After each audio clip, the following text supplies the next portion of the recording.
Today is the day where I post the top 10 games of 2024. Okay, everyone, listen, you know me. I posted a lot this year. So I just wanted to end the year off, or better yet, start the year off with a bang. Today, I'm doing the Ryburnson annual tradition of counting down my top 10 games of 2024. Now, I didn't get to do a lot of gaming this year, but the games I did play, I could probably count them all on one hand. But you know what? Who cares, am I right? Everyone waits for this video to come out. I am basically the god, the act of Claude of gaming. When I speak, people sit down and listen. When I have a list to list out, people sit down and listen. So bet your bucket that I'm ready to list my top 10 games of 2024. So we're jumping it off with number 1. At number 10, we have I Am Your Beast. No, you're not. Who the fuck do you think you are? The only beast I have is the one I got in my closet, and that one's not coming out for another few years.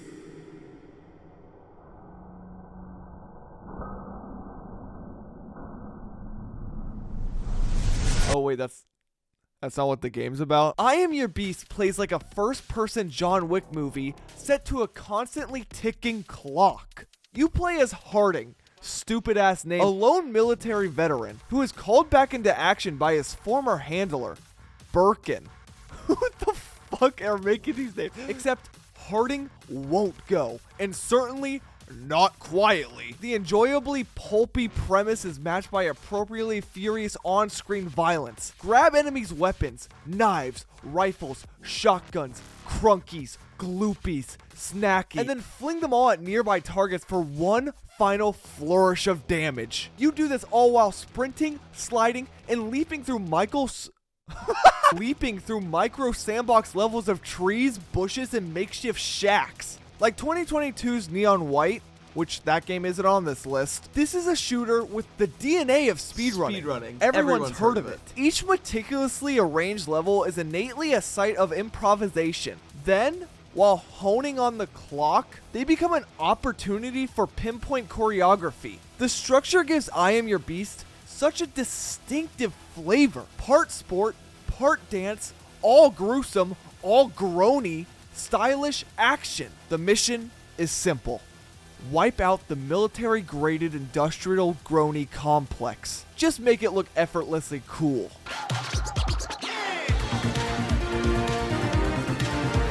Astrobot was a game I really wasn't expecting to be that good. After Mario kind of perfected 3D platforming, I didn't really think many people could touch it anymore. But here comes Astrobot with these cool little outfits for Astrobot and these other little things that happened in the game. I don't know, I haven't played it yet, but it just made it this super enjoyable experience. Astrobot may not be the most original game on the list, but I'll be damned if Sony's throwback 3D platformer isn't the most polished. From each wonderfully robust power-up, the haptic feedback that rattles through the controller, and the eye-popping graphics with the gleam and sparkle like a treasure box filled with thorns. Astrobot is a pleasure tickler who tickles my teat and groups my meat.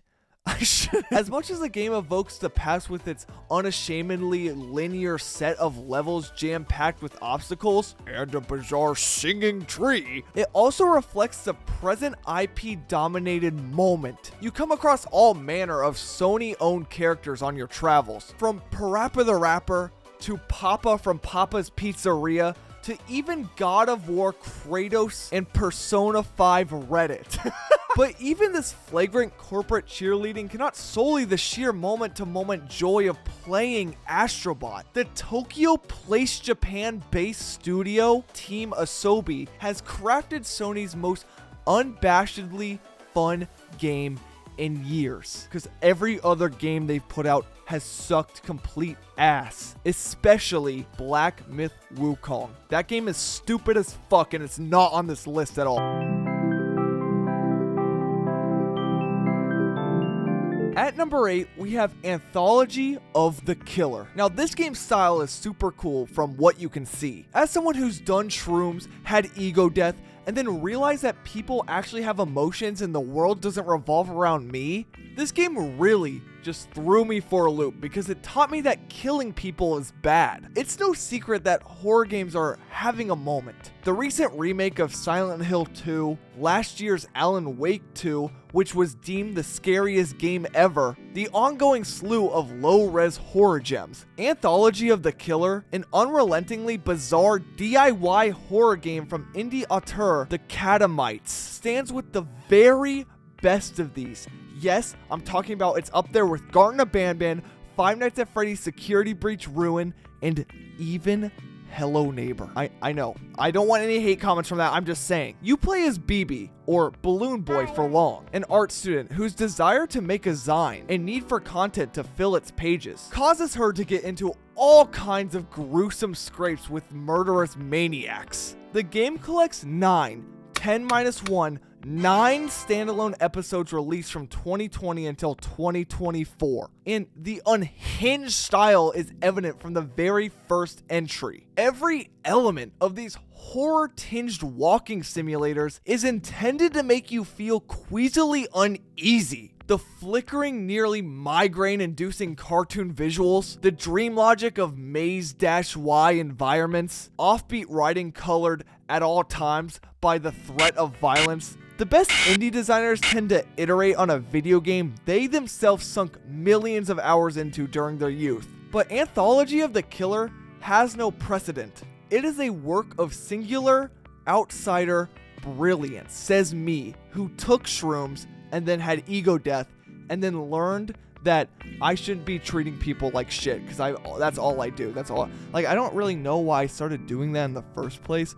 I just really went down into this deep spiral, and I just really, as a man, I needed shrooms to help me figure that out.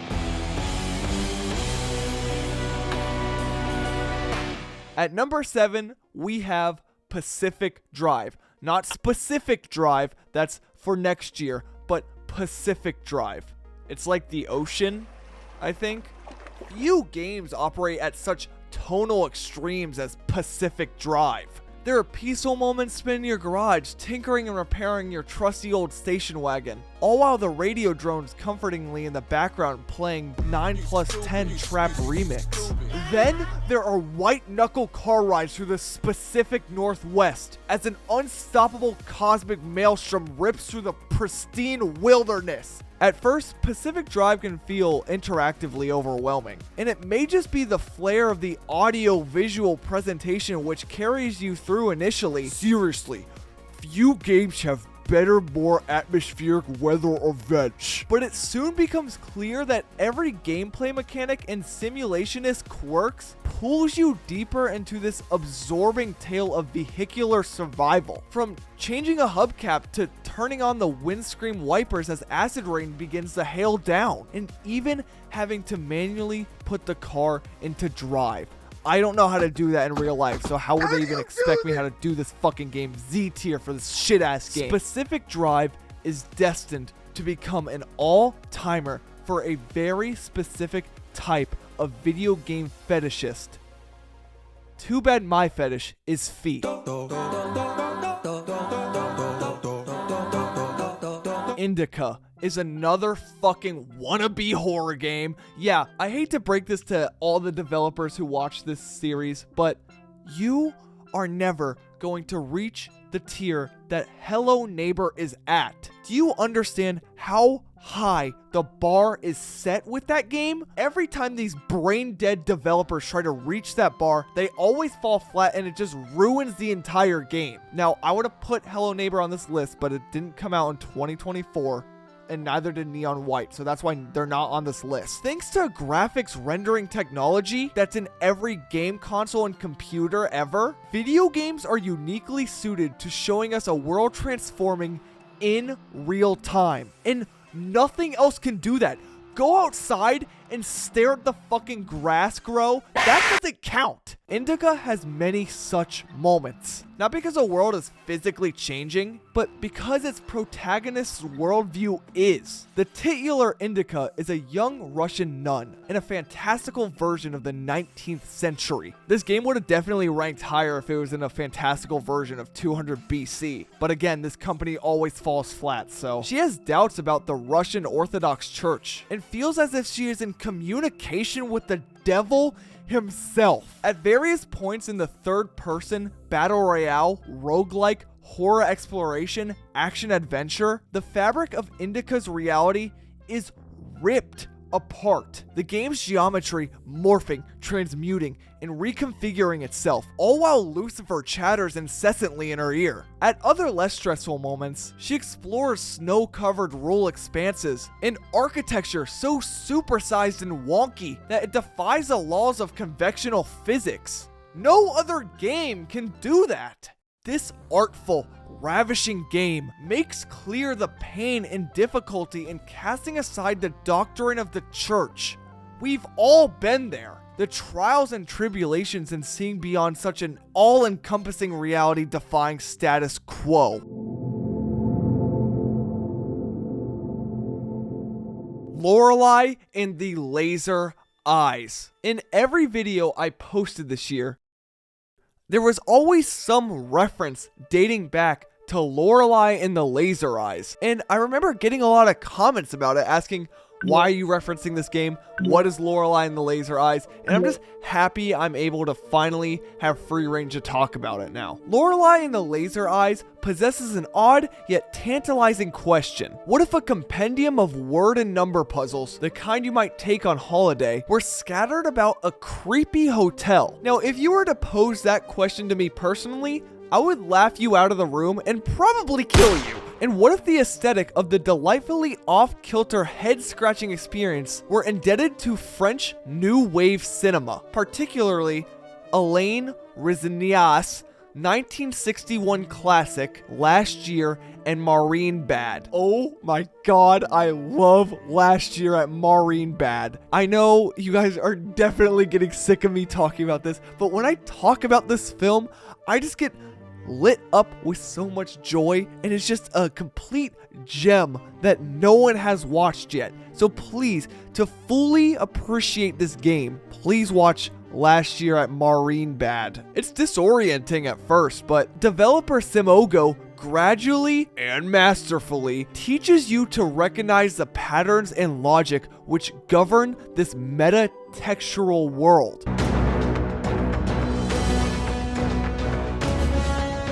Metaphor is such an amazing game. It takes the concept of Persona 5 and mixes it with a hint of Chud-like elements and adds a little bit of Reddit and Place Japan, and then mixes it all together with Pibby Glitch, and it creates this beautiful game. With 2016's high school adventure, Persona 5, Japanese outfit Atlus hit the critical and commercial big time. The studio also proved that the JRPG featuring turn-based combat, a genre whose popularity peaked in the 1990s with Clay Fighter, could be a force in modern gaming. Expectations were sky high for the studio's follow-up, Metaphor ReFantazio, and the game duly delivered. You're whisked off to the fantasy realm of Uchronia, where a succession crisis has been triggered by the king's murder. So begins a big, broad, and gay absorbing story in which Atlus skillfully subverts and complicates its rote premise and setting. Alongside lots of elf ears and elves on the shelves, you encounter monsters that evoke the surreal and sublime terror of Hieronymus Boch and Salvador Dali. Our unnamed hero also takes time out of the battle to read a fantasy novel whose utopian fantasy realm twist is basically a civil, functioning democracy. Gradually, the game builds to something beautiful, a metaphorical, it's in the name, meditation on fantasy and utopia, an examination of the stories we tell ourselves in order to make sense of a broken world. Balatro is literally peak game design. Number one, it's gambling, and that's all you need to know. Have you ever not wanted to gamble before? And I know everyone's answer here. No, of course I wanted to gamble. I don't even remember what I said. I mean, it's literally insane that no one has even come up with this concept before. Balatro takes the most fun and interesting thing in the world, gambling, and makes it into a game-like element. If you never played poker before, you're really missing out. The moments where you bet all in and lose everything and then you just want to kill yourself with a gun, that is moments that us humans live for. Most years deliver a friendlessly compulsive indie game to eat up our spare time. 2023 gave us Dave the Diver, 2022 gave us Garten of Banban 3, and then some year before that offered Vampire Survivors. 2024 has yielded Balatro. It's a roguelike deck builder, a genre mashup of run-based roguelike and old-school physical deck builder, like a Soy Jack's favorite game, Magic the Gathering, with a novel element, poker. 2 pair, fine. A flush, even better. Between rounds, however, you get to spend your winnings in the shop, accruing modifying cards that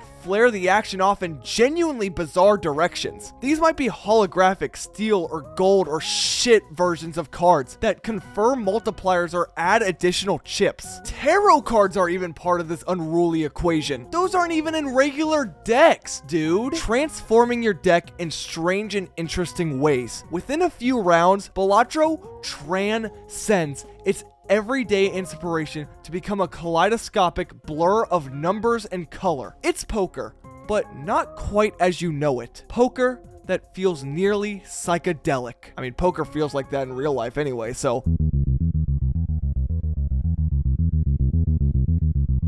As someone who genuinely despises any Metroidvania on Earth. Like, I can't even play games like Hollow Knight, even though it has this beautiful art style and great movement. Just something about the backtracking and just getting lost and then just all this other shit that I cannot stand in these stupid ass games. But Animal Well does it better. Animal Well is the one Metroidvania that I can actually sit through and complete. Billy Basso spent a remarkable 7 years making Animal Well, a puzzle platformer set in a Borgian labyrinth inhabited by gigantic killer animals. With this timeline and subject matter in mind, it's tempting to read the game as a manifestation of the solo developer's subconscious. But is Animal Well a lo-fi dream or nightmare? It better be lo-fi dream, because I like lo-fi. Whatever the answer, it is one of the year's most beautifully designed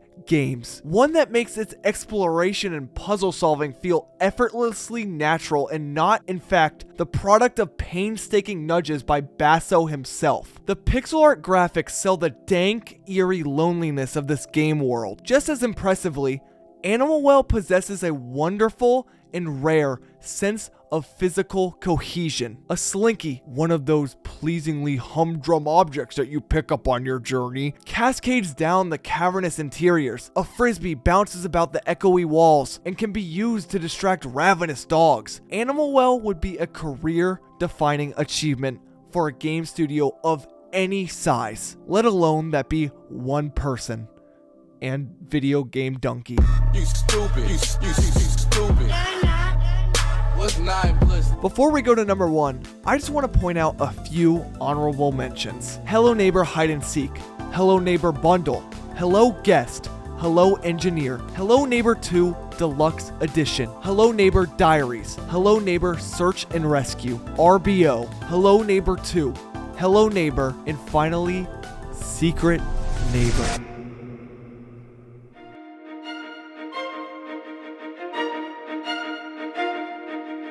The number 1 game of 2024 goes to Plinko RNG.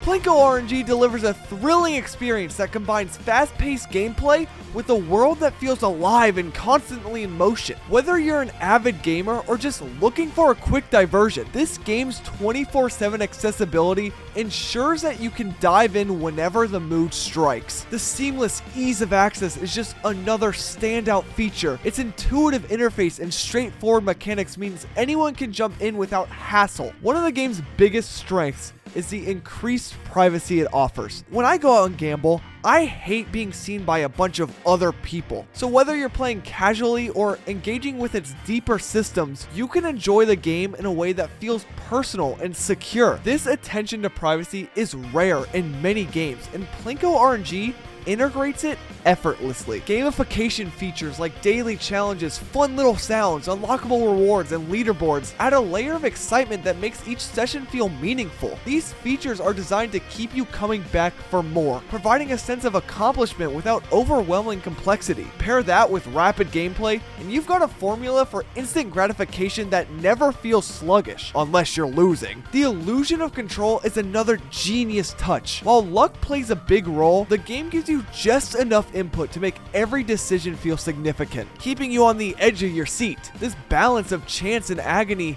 creates a cycle of anticipation and reward that's hard to put down. And normally I hate games that have these, but microtransactions are seamlessly woven into the experience, offering ways to enhance gameplay without feeling intrusive. Whether it's cosmetic upgrades or optional boosts, the in-game store complements the core mechanics without overshadowing them, which I feel like is rare in a lot of games these days. The aggressive marketing is equally effective, ensuring you're always aware of the latest events, features, and updates. The constant flow of content keeps the game feeling fresh and exciting even after hours of play. What truly sets Plinko RNG apart, however, is how alive the world feels. The environment is rich with dynamic elements that make every spin or drop feel like part of a larger, bustling ecosystem. From animated visuals to interactive soundscapes, the game immerses you in the vibrant, constantly shifting setting that feels more like a living entity than a static screen.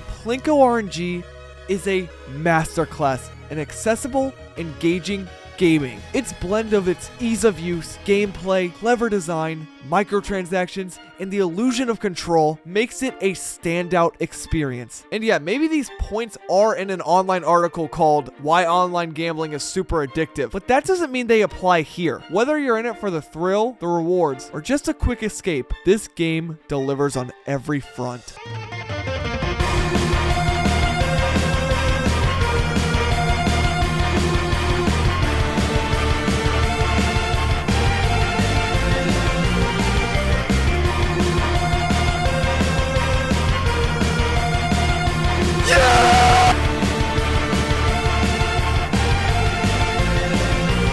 And that was my top 10 games list of 2024. If you disagree with me, go ahead and put down your own list in the comments. I would love to read it, disagree, and then dox and swat your own home. Being for real though, I really appreciate you watching to the end of the video. If you enjoyed this one, then you'll actually enjoy like another one of my videos. This video slop compared to the polish and quality and all the other videos on my channel. And I just want to apologize to the one Ry Burnson fan out there. I'm sorry I posted one video this year. I started a project that was like way bigger than I thought, and that just kind of took up all my time, and I didn't even realize how long it would take. So that's kind of why I got stuck with one video this year. I decided, hey, why don't I just start working on multiple videos at a time? So that's what I started doing instead of just focusing on one massive project, because I'll never get that video out. So the next video should be coming out February. If I don't have it like almost completely done edited by this time, then Ryan, what are you doing? But yeah, thanks for watching. Please check out any other video on my channel except for the old ones. Maybe the Mario speedrunning one if you like games, or the nostalgic music one if you like video essays. But yeah, thanks for watching, and here's to a year of Ry Burnson, baby. We're doing every month. Here we go.